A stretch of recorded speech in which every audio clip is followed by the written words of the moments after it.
আজকে আমার গিনি রান্না করেছে লাল শাক দিয়ে চিংড়ি মাছ, কই মাছ, সিম আলু দিয়ে, আর ডালটা রান্না করেছে স্পিনাচ শাক দিয়ে।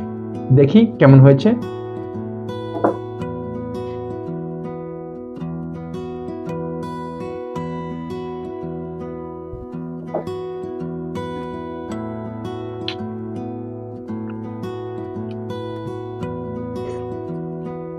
লাল শাকটা দারুণ মজা হয়েছে।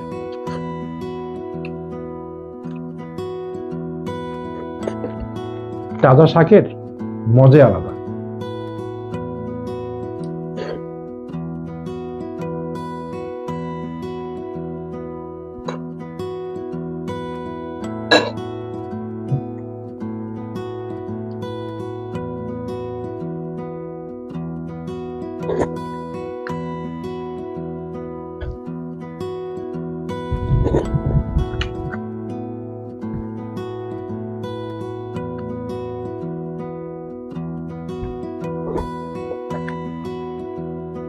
কই মাছটা সিম আলু দিয়ে ঝোল ঝোল করে রান্না করেছে, দারুণ মজা হয়েছে, ফাটাফাটি।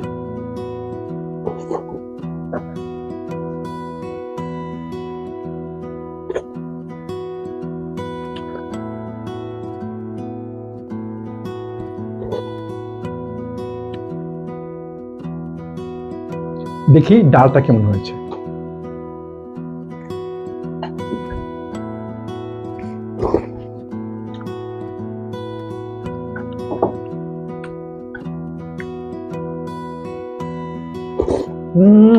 ডালটা সেই স্বাদ হয়েছে, চেটেপুটে খাওয়ার মতো। আমি আমার খাওয়া শেষ করি। আপনারা ভালো থাকবেন, ঠিক মতো খাওয়া দাওয়া করবেন।